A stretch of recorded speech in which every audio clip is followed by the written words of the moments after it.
Good morning, good afternoon, good evening, wherever you're listening in from on today's webinar. My name's Steve Hall. I'm the Chief Executive at the Society for Underwater Technology, and our guest this week is Professor Frank Lim. He's the chair of SUT's China branch, based at the Petroleum University of Beijing, and he also works for 2H Offshore in the UK. So Frank leads a complicated life split between continents and cultures. He's a good friend of SUT. He's also a member of our council. So I'll let people in as we go through the discussion today. There should be plenty of time for some questions and answers at the end. Just let a few more in. One of the things we're not really going to be discussing the kind of the ethics or the ecological case for whether or not seabed mining should occur at all today. I think that's outside of the the context of the meeting. It's the discussion will be on the engineering aspects of deep sea mining, and we accept that it can be a controversial subject and that there are views in favor and against of it, but perhaps we can address some of those in the questions and answers at the end, but they won't be those issues won't be the focus of the actual discussion today. It will be very much about the engineering aspects. So Frank, I shall pass over to you. I'll carry on letting people in as we speak, and Professor Lim. Okay, thank you, Steve. And I'm Frank. I'm based in the UK, in not far from London. Steve rightly said that I wear two hats at the moment. I'm with 2H Offshore Engineering. I'm also part-timing with China University of Petroleum in Beijing. And I've been with 2H Offshore for over 22 years now. And about half that time, I've been involved in deep-sea mining. In fact, I had been leading all deep-sea mining projects in 2H since, I think, 2009, I believe. When we worked on a project in Papua New Guinea. Yeah. Since then, I've been working on deep sea mining in different places, in Indian Ocean, in the Black Sea, in the Pacific, yeah, for different clients, different license holders. And a few years ago, 4 years ago now, I stepped down as global director of 2H, and I'm now their global technical advisor. Yeah. So I split my time between 2H and China University of Petroleum Ocean Engineering Department, where I coach postgraduate students. Yeah. And on what? On deep sea mining, ocean engineering, subsea engineering. I have added hydrates, yeah, to the subject that I handle for future exploitation. So Steve also said that I've chosen the title An Engineering Perspective because I'm no spokesman for the environment. I just want to look at and share with you the experience I have on the technical challenges, yeah, on mining in very deep waters. Let me now start my presentation proper. Here it is.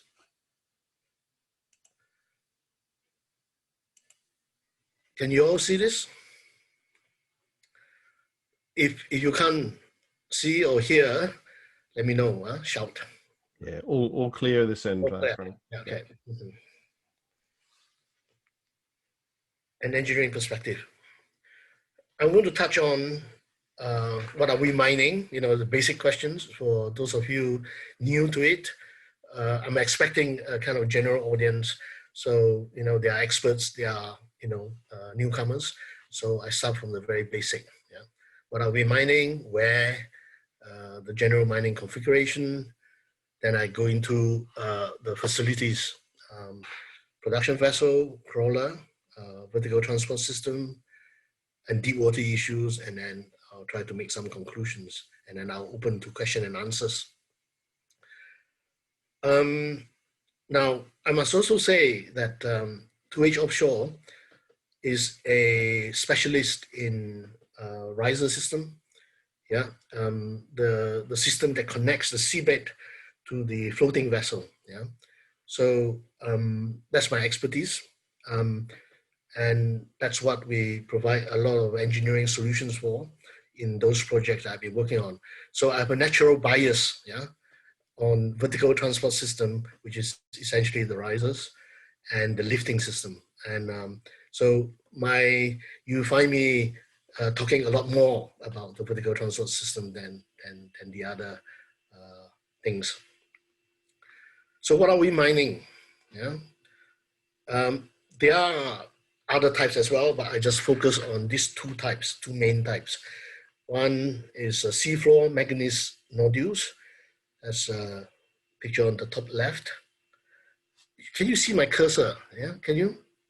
You can, yeah? Okay, that helps. And then you have, in short, seafloor manganese nodules. Sometimes people call it polymetallic nodules, but in the scientific term is SMNN, yeah, in short. And then the other one is SMS, seafloor massive sulfides, which are pictured here. I'll describe them a little bit more later. Seafloor manganese nodules, as you can see, this piece, this is a rock. it's not a nodule.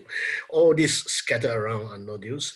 They are the size of an egg or a fist, yeah, and they are crystallized over the years, and they are just scattered on the seabed, waiting to be um, harvested. Yeah, um, the they contain uh, high percentage of copper, nickel, manganese. Yeah, obviously that's why it's called manganese nodules. And the quality is better than what you find on land. Yeah, and the value of each of these is a lot more than the equivalent tonnage that you mine on land. Hence, the interest in getting them from the seabed. Now, because they scatter all over the place, you have to harvest them by scraping on the seafloor. It has to be a very fast process and cover a very large area to meet economic targets. So generally speaking, you're talking about covering a kilometer square a day. Yeah, so almost like mowing the lawn. Can you imagine? Yeah, just move along systematically. Scrape everything you can out of the seabed.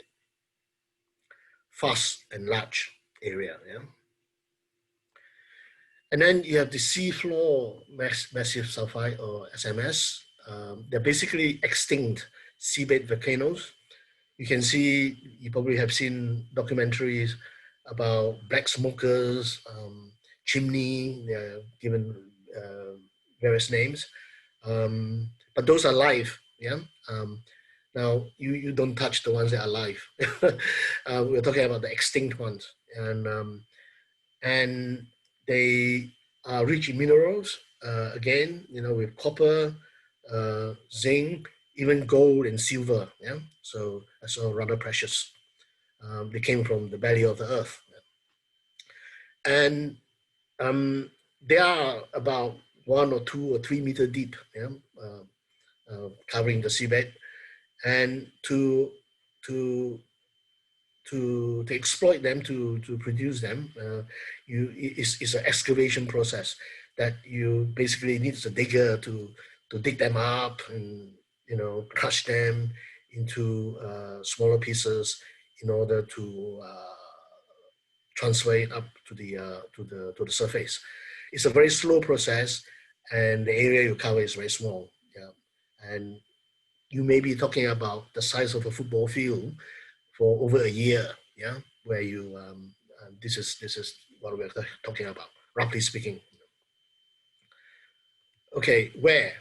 They're everywhere, really, and some in the close to territorial waters, in the exclusive economic zones, EEZ, but majority in the international waters outside EEZ.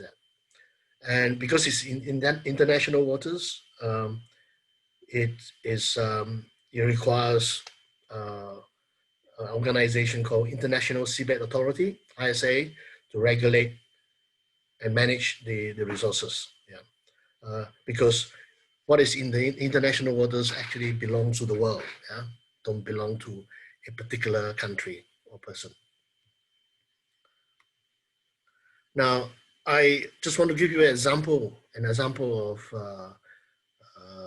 a EEZ case, Papua New Guinea. That was a project that I started my Deepsea Mining career. Is SMS, yeah, extinct volcanoes. It was the first commercial attempt of deep sea mining by a company called Nautilus Minerals. It's a Canadian company, but their operating base for Papua New Guinea is in Brisbane, Australia. What you can see is that a mining system, a picture on the right, has a vessel and then hanging a riser, a pump, and then the crawlers, the mining machine on the seabed. Yeah, and but the project is now suspended because of lack of investments. Not to say lack of investments. They had a lot of investments in the beginning, but then the cost of the project escalated, and they ran out of money, and there are no new investors willing to step in to bail them out. So it's now suspended. But we have been anticipating this project, hoping that from this project we will learn something about deep sea mining, real practical experience. Then it will open the gates, yeah, for other projects too. But we're not holding our breath for it. Now, in international waters, the most well-known is this area called Clarion-Clipperton Zone, CCZ, right in the middle of nowhere, between Hawaii and Mexico, yeah, in the middle of the Pacific Ocean, and is nodules, manganese nodule, SMNN. It's a huge area, covering 6 million square kilometers in 4 to 6,000 meter water depth. And this is ISA, under ISA management, that many exploration licenses have already been issued and some pilot production trials have started. But you see, ISA issues exploration licenses and will be issuing exploitation licenses. Yeah, but they still have not formalized the exploitation regulatory framework, and because of the lack of that, most license holder only explore and do trials, but have not started the commercial campaign. And there are various reasons for not starting the commercial campaigns yet. The technology is not quite ready is one thing, and the other is the what profit they will get from it. Yeah, very much depends on the exploitation regulatory framework. Well, back to this, I forgot to mention that this SMS in Papua New Guinea is between water depth of 1,500 meters and 2,500 meters. So it's shallower than the CCZ, which is 4,000 to 6,000 meters, which is quite a lot deeper. Okay, now let me briefly talk about the mining configuration, what you need. You have basically a mining tool, we call it a crawler, that crawl on the seabed. And then it gathers the ore, crush them, and send the ore in the form of a slurry, up a vertical transport system, VTS, to the mining platform, which is a floating vessel. And then from the vessel, the ore will be transferred to an ore transport vessel to bring it back to shore. So those of you in the oil industry will be familiar with the idea of an FPSO and then the shuttle tanker that come back and forth to offload the oil to bring it to shore for processing. So the processing done offshore on the production vessel, mining vessel, is minimal, and most of the processing is done on land. Here you also see a downpipe for discharging processed water and tailings, so that you don't pollute the sea near the surface. So that's the essential key components in the mining system. Okay, I'll talk about the production vessel, not my expertise, but I'll just tell you what I know. The experts, the vessel designers, say the number one challenge is dewatering of the slurry. Now, the slurry is 85 to 90% water and 10 to 15% solid. That is the kind of ratio for efficient transportation, vertical transportation, that you find that will lift the ore to the surface. Now, when you get to the surface, you have to dewater it, and you have to get rid of the water. The wastewater, you can't just dump it overboard because you kill all the fish, around. So you have to somewhat bring it back down close to the seabed. Not necessarily at the seabed, but 1,000 or 2,000 meters below the surface, so that is not harmful to vast majority of the marine life. And then the next is storage and transfer of minerals. And can you imagine you bring the ore back up, all the way up to the vessel, you put them in the cargo hold, and after you dewater it, it will be still moist, and they will consolidate. And when the shuttle transport comes along, you have to dig it all up, when it is kind of half consolidated, some solid. And they say to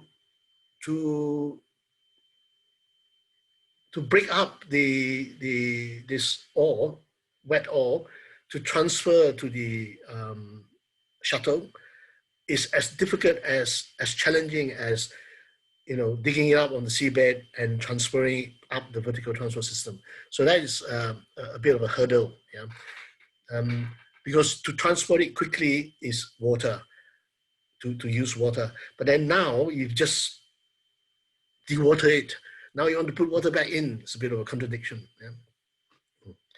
Okay, next is, this vessel is out in the middle of nowhere. It needs fuel, so you need to provide fuel, constant fuel supply to keep it going. Power generation for living and for mining.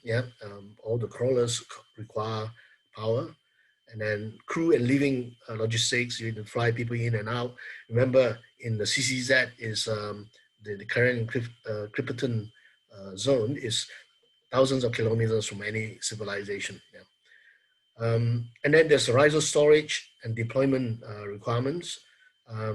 And crawler needs to be launched and recovered and for maintenance. Yeah. So you can see there are quite a number of A-frames here, yeah, that they are for deploying the crawlers. And you see a derrick in the middle, that's for deploying a riser. Yeah. So there's a lot to climb onto a small vessel. And then next, the crawler. The technology for crawlers is adapted from seabed dredging and trenching. You see this picture of three big monsters. You know, you see these pictures on BBC and various articles talking about how these machines are going to destroy the seabed. Yeah, and true enough, you know, to crush the SMS, yeah, basically it's a wall that you need to dig into, you do require very strong and ugly looking, you know, crusher like this. These three machines were are meant for the Nautilus project, yeah, for SMS excavation. They needed three because one is to dig into the ground, yeah, is this one, and the other one is to gather it around, you know, sorting them out and crushing it further to smaller pieces, and then you have the third one which will suck it up, yeah, and bring it, pump it to the bottom of the risers, and the pump at the bottom of the riser will push the ore up and the slurry up to the surface vessel. Now the design of this, the challenges are the components, all these hydraulic systems have to operate under extremely high hydrostatic pressure. Yeah, you're talking about a few thousand meters. In Nautilus was 2,500 meters, and then for Clarion Clipperton is 6,000 meters. So yeah, the issue of launching and recovering them, and then the mining reach and pattern. You know, you need to mine on the seabed systematically. You know, like mowing your lawn. Yeah, so you don't want to leave anything behind. Yeah, and you can see these big machines require a lot of power, and they need to be maintained. So they need to be brought back up to the vessel, you know, every few weeks, 2 weeks, maybe, for maintenance. And there's a cable umbilical, you know, going to each of this machine. So they are to work in the Nautilus case simultaneously. So, you know, you don't want the cables to all tangle up. So there's a management spacing issue.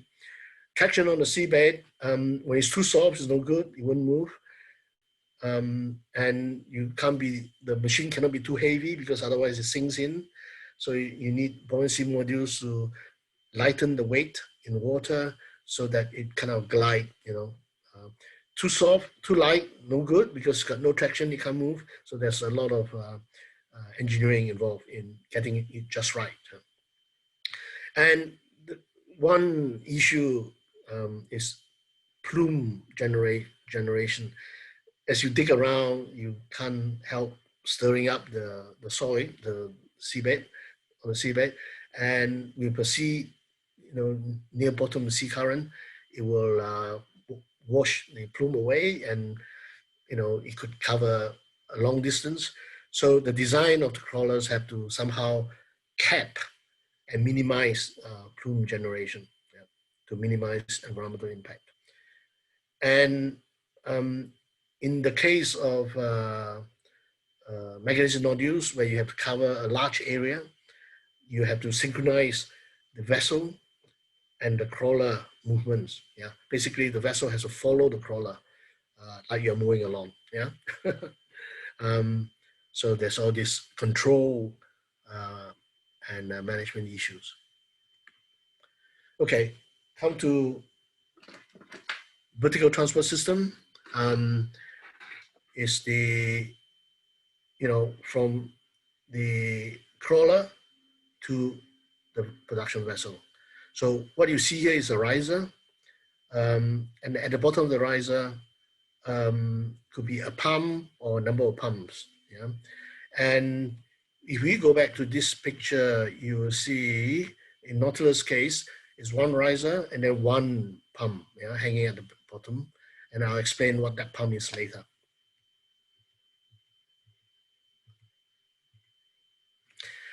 But there are solutions that involve several pumps.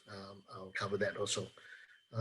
So it consists of pump, riser string, and then a jumper hose, yeah, to connect to the crawler so that the crawler can move along the seabed relatively unrestrained by the riser. Yeah. It can move freely. Okay, pumps. I only talk about two types of pumps. People will ask about airlift and others, but I think for the time being, these are the two types that are under considerations by most interested party. Positive displacement pumps. These are basically piston pumps. You would think of the piston, the stroke. Yeah. But in this case, this is a picture of the positive displacement pump built for Nautilus. It was built by Hydril at that time, but then Hydril is now part of GE. It instead of pistons, you have bladder, yeah, that this open squeeze the bladder as the stroke in the normal sense, and these chambers they work in synchronization to push the slurry up the riser.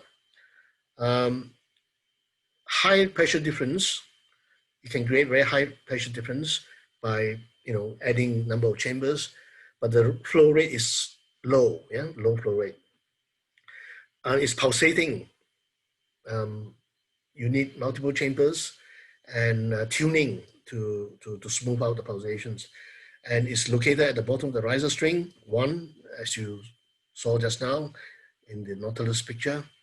The good thing with the Nautilus design was that it can be water driven to discharge wastewater back to the seabed. So you, instead of electrically powered, is actually powered by water, yeah, driven down from pumps on the vessel. So it solves two problems. So one is you get power to drive the pump, and second, you send the seawater back to the seabed. Yeah, you hit two birds with one stone. And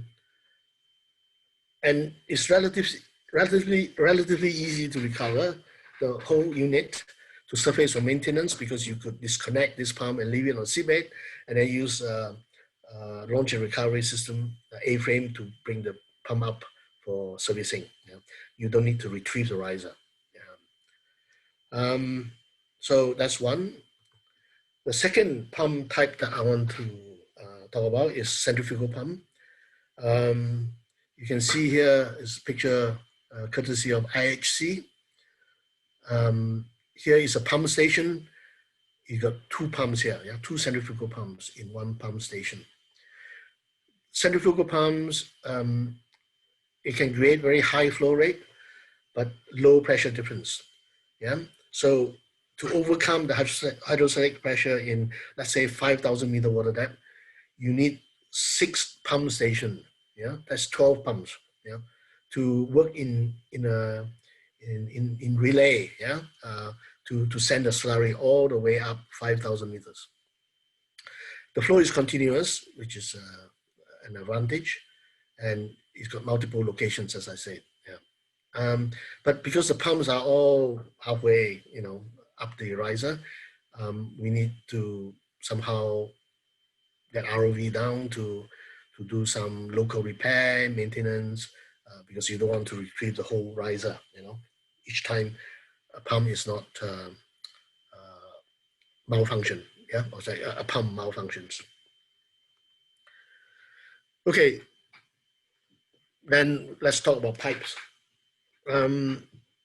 Flexible pipes is what people, a lot of people think of to start with, but flexible unbonded pipe is very heavy, expensive, and it's got size limitation as well. But the advantage is you can install it quite easily, and the response is very compliant and not fatigue sensitive. Yeah. Another is the thermoplastic composite pipe, which is lightweight, also not fatigue sensitive. Yeah, good good life. Yeah, um, can also be installed from a reel, but it requires a much larger reel than the flexible pipe that you saw earlier. It's continuous construction, but at the moment, the two um, major manufacturers of TCP, they both have diameter limitation. They do only 8-inch ID maximum at the moment. Now, let's put it in perspective also is that for mining, um, commercial mining, you require internal diameter of 12 to 14 inch, yeah, 12 to 14 inch to get enough slurry volume up to the vessel to be economical. So you need larger diameter. So TCP, lightweight, but has severe limitation unless we can find a manufacturer willing to expand their capability or a new supplier. Bonded hose, as opposed to unbonded hose, this is just one layer. Unbonded hoses are made up of multiple layers. Yeah, good wear resistance because they're usually made from rubber. Rubber is good for wear. Yeah? Imagine a slurry. It's got rocks and um, sharp edges that will wear the inner wall.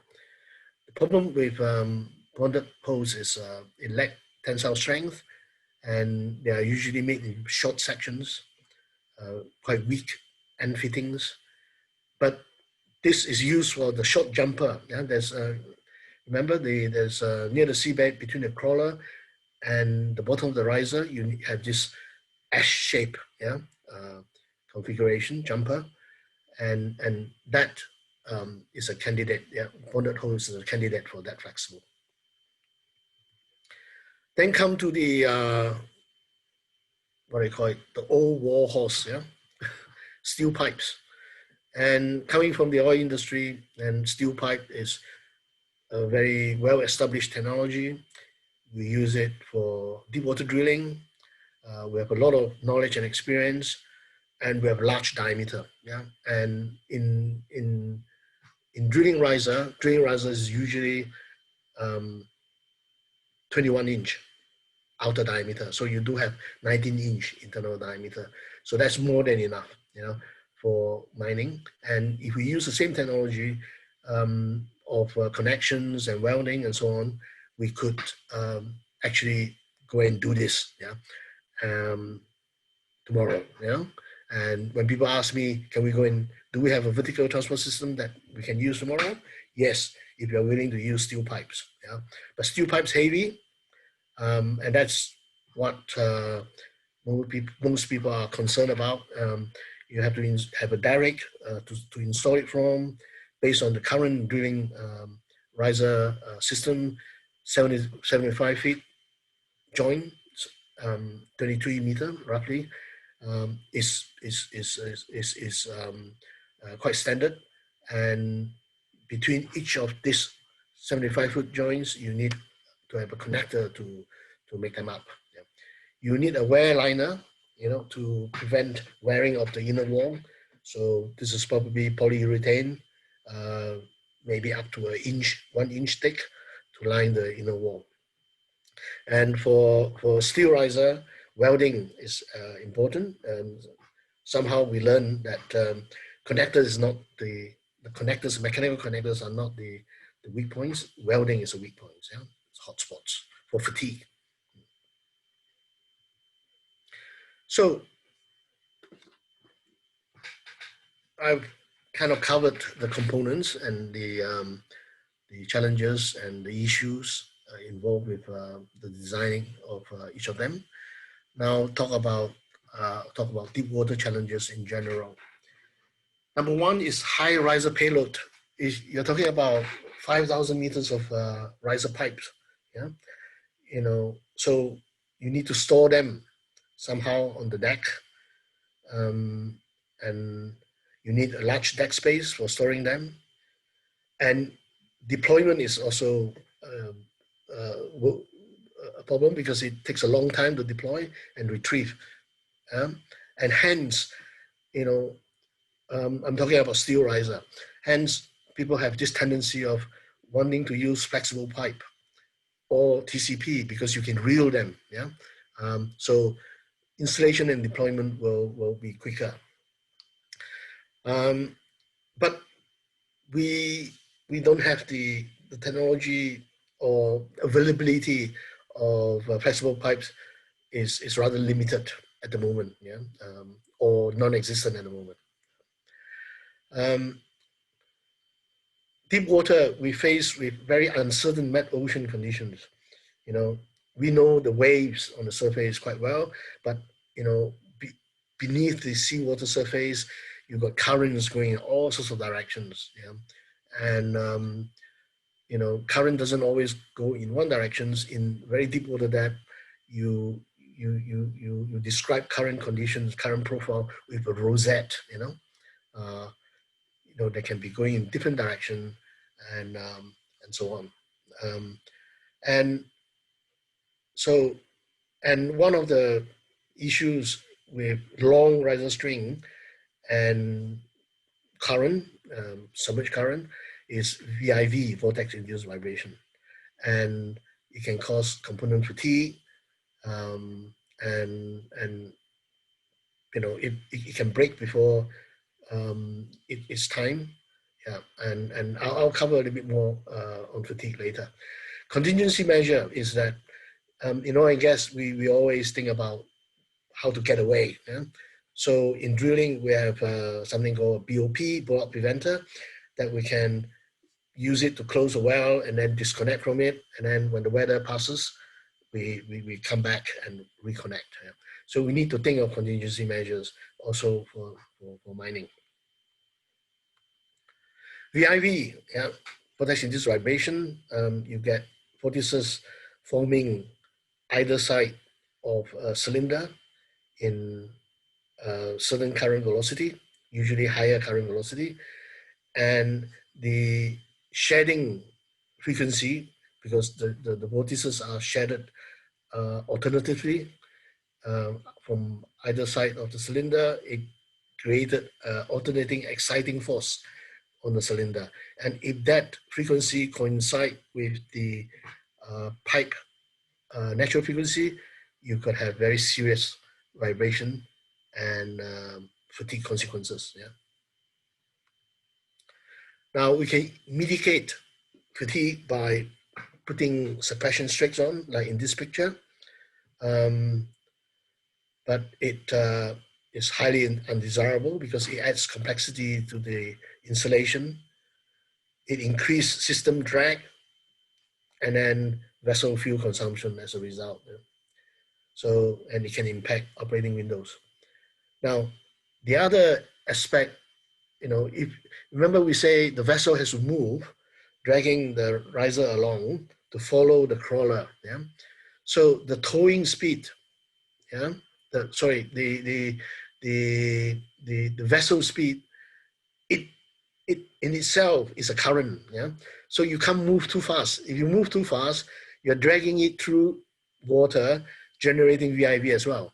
So we have to reduce the vessel speed.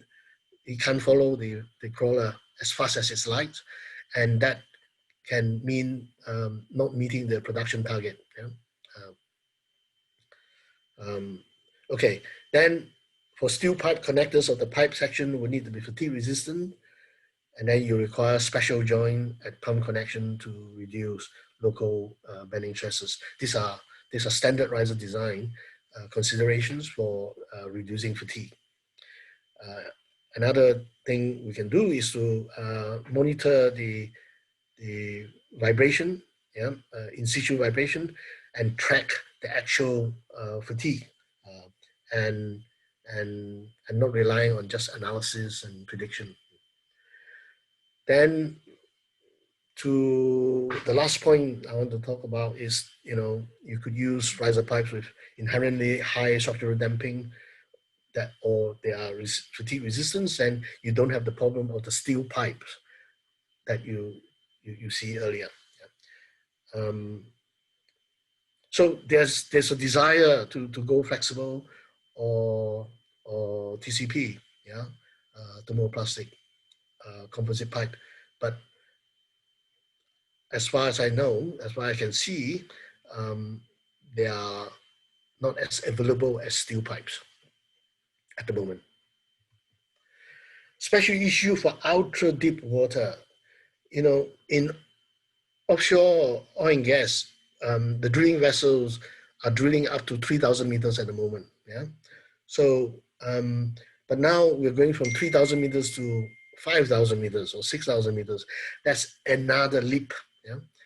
And then when the riser becomes so long, you get this axial resonance problem. Yeah. So the fatigue that I talked about earlier was bending fatigue. Yeah. The sideways bending fatigue. Now we're talking about the axial fatigue in line with the riser. Yeah. Because when a pipe gets so long, you have this EA over L equal to the stiffness equation. Yeah.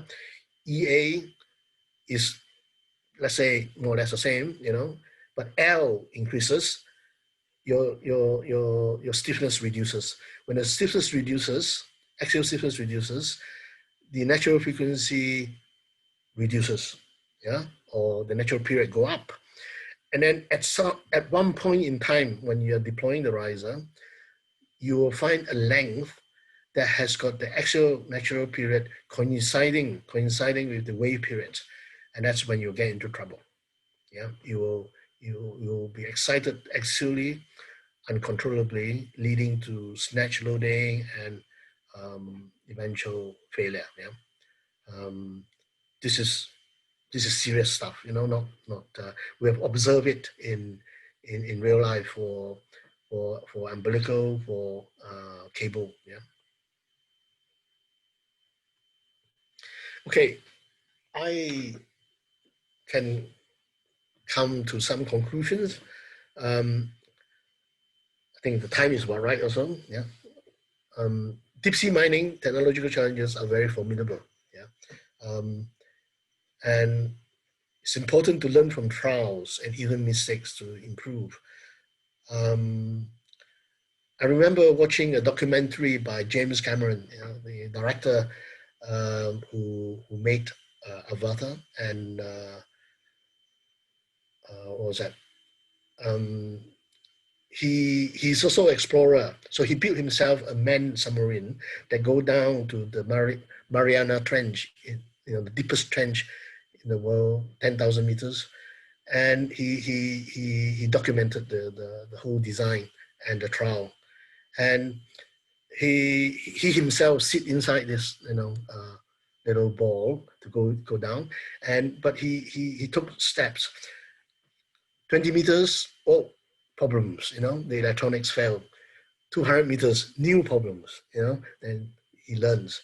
And then 2,000 meters, oh, something cracked, yeah?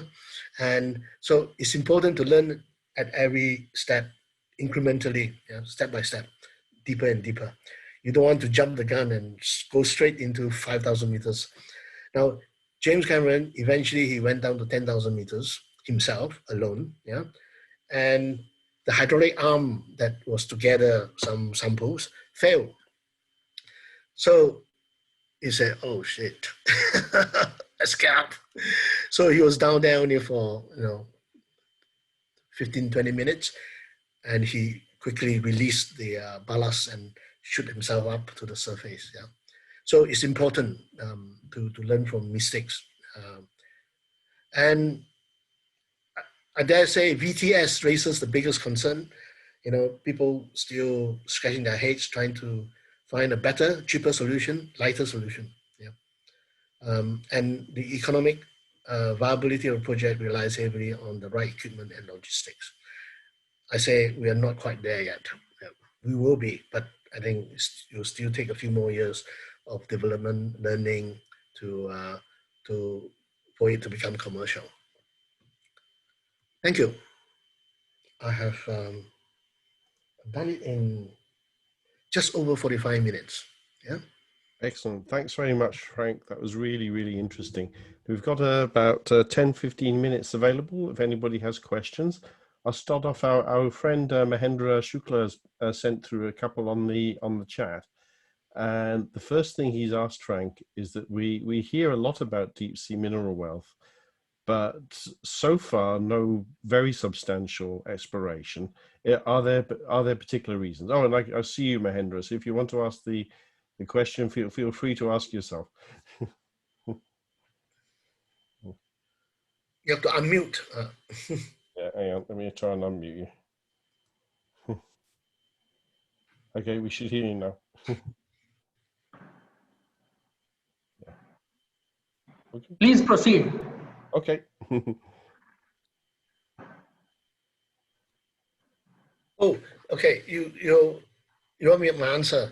You say your question was that there have been not a lot of exploration, yeah, and I think the exploration requires scientific vessels to go out to do surveys, yeah, and I know of the German, the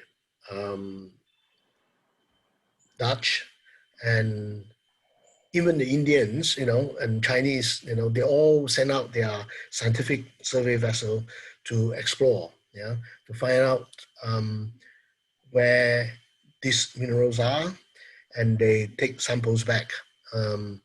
And certainly those license holders, there are quite a few license holders already. If you go on to the ISA website, you see the license holders are called contractors. Yeah?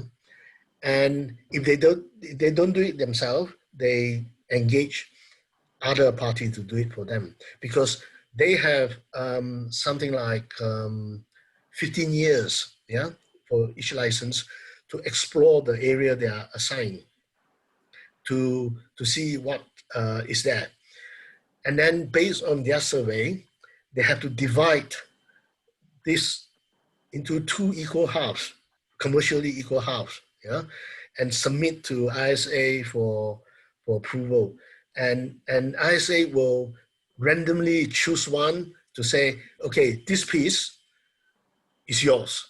The other piece, they give it to a third world country, So when you divide this into two halves, you need to be fair, because you don't know which half ISA will give you. So they have 15 years to do it. And some operators, some contractors took longer, so they asked for extension, So they are doing it. They don't do it themselves, they ask people to do it for them. They have to, in order to go to the next stage. Yeah. Thank you. Thank you. I think also, Mahendra, the other critical factor is simply metal prices. At the moment, unless the market prices for the metal you're looking for are high enough to justify the cost of extraction from the deep ocean, then that tends to be it's not much of an incentive to invest in all that equipment if you can still dig the stuff up cheaply on the land somewhere. But I expect that will begin to change as we move into electrifying the vehicles and the battery technologies and all this kind of stuff. Unless, of course, the technology changes and we're not needing to make those kind of batteries, So you could invest millions of dollars in your mining program, and then a new battery technology comes out that doesn't need that mineral. Yeah.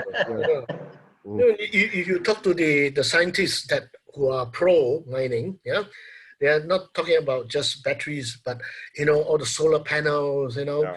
all your mobile phone, touchscreen, you know, all those rare materials that, you know, you don't get enough on land. You have to go to the sea Mm. to get them. Yeah. Yeah. The whole raft of elements that whose name I cannot pronounce, yeah, that are involved in this kind of things. Yes. I What? just wanted to say one thing, that we are more interested as a human being to explore the space rather than going deeper into the earth crust. I don't know what is wrong. Oh yeah. That's true. There's a lot more unknown, you know, close to us than up in space. Yeah. Yes. And technically, it's much harder to go down. It's Mm. there's only one atmosphere difference between the surface of the Earth and going into space. Because if you go down to 5,000 meters, it's a lot more. There's a much greater engineering challenge to go into the ocean than there is to go into space, which I think people forget sometimes. That's right. You Yeah. know, each 100 meter is 1 bar. You know, 5,000 meters is 500 bar, Yeah. 500 times. Yeah. That's right. Whereas in orbit is only one, it's just one difference. Mahendra, you But also Steve, the way the Russians and the US are developing the submarine technology now, Mhm. is it not possible for go for that kind of development for mineral exploration, as they are already probing Arctic now? They are going into the seabeds now. So can't they commercialize that technology? Mhm. You mean actually do the mining from a submarine? Yeah. Yeah, there are all sorts of ideas actually. You Mm. know, the lifting system we're talking about, you know, vertical transport, isn't it? Yeah. Mm. And the Russian, um, they in one conference they proposed a host vessel, yeah, and then they send little submarines down to the seabed to bring the mineral and, you know, bring it back up to the mother vessel. Yeah. So the Russian presented that in one conference I went to, and then there's also called the bucket system. Yeah, that you could Yeah, uh, up and down. You know. yeah, And you just dig it up and put it into the bucket, and then you know. yeah. Our old system of mining, bucket mining. But the those people who look into that concept eventually found that it's quite daunting. Yeah, the equipment cost and the uncertainty involved is actually worse than our slurry transport way. Yeah. Mm. The other point that Mahendra raised was these small diameter pipes. You know, 8-inch diameter pipe. You're going to have terrific problems with blockages, aren't you, Frank? Which Yes. is Yes. That's why I true. guess you want to go to the steel the steel. The larger diameter is required. We're talking about 12 and 14 inches. Is for flow assurances. Yeah, we call Mm. it. You want to prevent blockages. It's also the flow rate. You want enough flow rate to make it economical. Remember, I say, okay. Typically, this ore they crush it down to about 25 millimeter, about an inch. Yeah, and then to lift an inch particle, 1 inch, you need a certain velocity. You're talking about 5 meters per second in order to lift it so that it doesn't fall back down. Yeah, and so it's very high speed, and you need the large diameter to get only the 15%, maximum 15% solid contents. You know, you don't want to have all water and no solid. Yeah, so so only 15% when you're lucky, and you need the large diameter. Of course, then there's the issue that if there's a power failure, yeah, then everything stops, and all this ore will fall back down and accumulate on the pump, yeah, at the base of the riser. You need to have a dump valve to be able to release them to clear the blockage. So there's all these issues, you know, that we need to take into account. Yeah.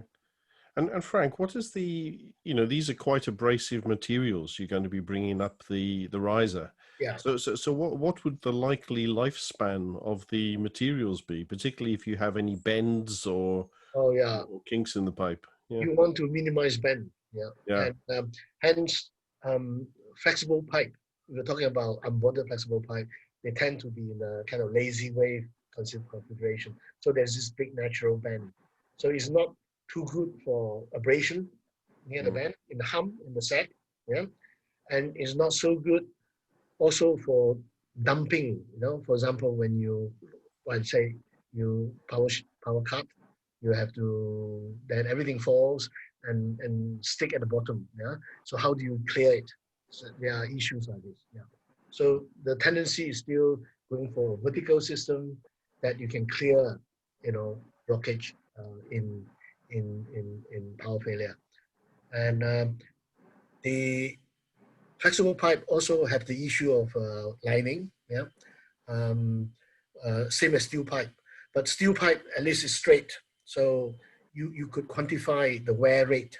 Yeah, we've done, or some people have done work to quantify the wear rate depending on what material you use. You can use different PU, yeah, polyurethane with different hardness, yeah, to reduce wear.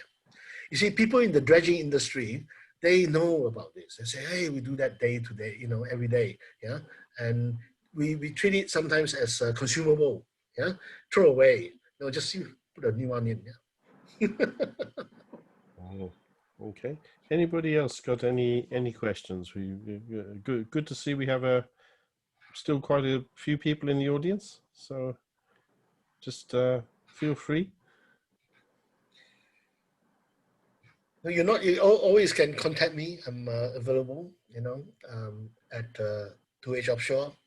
Um, my email is very straightforward, frank.lim@2hoffshore.com. Yeah, thanks. And also we'll put the a video version of this up on the YouTube channel as well, and I'll forward everybody the link to that. So Steve, but one thing I want to request, a PDF of the presentation is good, so we can carry it in our library and read it for reference. That is my point. Yeah. Are you okay with that, Frank, to do a PDF version? Yeah, no problem. Yeah, fine. Okay, we'll sort that for you, Mahendra. Thank you. Thanks a lot. Thank you. Okay. Anybody else, or we'll leave you all in peace for the afternoon. So you can have a fine walk in the Welsh garden. Well, that's right. No, before the next storm comes in. Yeah. Yes. Oh, okay. Oh, somebody's just come in. Question: how do you power the crusher? Oh, the crusher is electrical and hydraulic power from the host vessel. The Usually it takes umbilical with power and hydraulics. So it is, that's the only way. Yeah, that's the only way. Um, so there's a lot of power generation required, in order to move the crawler, and also to all the mechanical movements and crushing. Yeah. Okay. And certainly I know, Frank, from a previous visit to the National Institute of Ocean Technology in Chennai in India, seeing our friend Mahendra there. India is also a country that's making some quite significant advances in deep sea mining, particularly for things like the manganese nodules. Out Yeah, in, I think, in the Bay of Bengal, I guess is yeah, the area you're right. they're hoping to You're right. explore. Yes. You're right. Oh, you are from NIOT, are you? In 2015, I went to Chennai 6 or 7 times to visit NIOT and to design a pilot mining system for the South Indian Ocean. Yeah, and Yeah. so I was personally involved in and leading that project. And but Thank it you. was Thanks a so lot. so I know people in NIOT quite well. Um, um, what's his name? Um, oh, I just Kumar. Anyway, captain. He's a captain. Mhm. Anyway, I need to look out. It's too long ago. A couple more questions coming, Frank. One of them is going back to the umbilical for powering the crusher. How heavy would the umbilical and size of the umbilical for powering something like the crusher? I wouldn't be able to say. Yeah, I wouldn't be able to say. You know, that is too specialized now. Yeah. Okay. And there's another question here. The crawler, how deep does it need to dig? For SMS, no, for nodules, they don't have to dig at all. Yeah, they just scrape on the surface, so it's quite an easy job. Only skin deep, maybe a few centimeters. But then for SMS, you're talking about 2 meters. Variable, of course. Some places more, some places less. But as a go by, you're talking about 2 meters.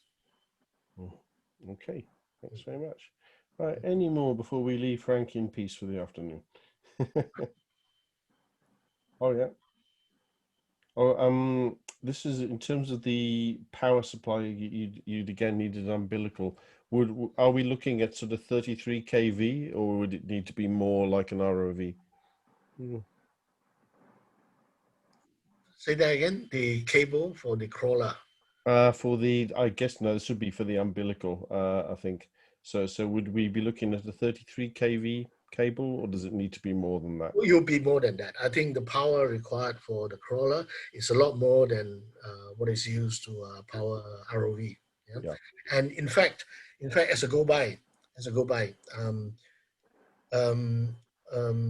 a company in Belgium had carried out sea trial in the Carrying Clipperton zone, in the actual location.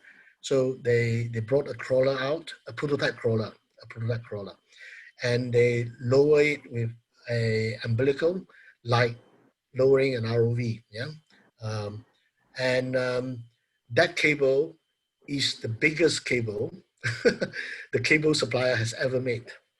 Mm-hmm. And that is only for a prototype crawler. Yeah. Yeah. Okay. So I can't quantify what it actually is, but it was the biggest cable that a well-known supplier has made.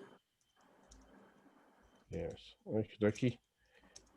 Right. I don't think there's any more coming in.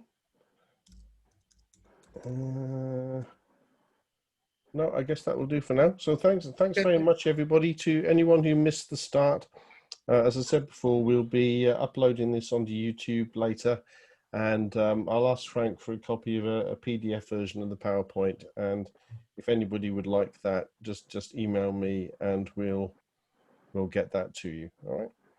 Okay. Okay. Thanks very much, everybody. Bye for now. Okay. Thank you. Thank you. Thank you. Bye. Bye-bye.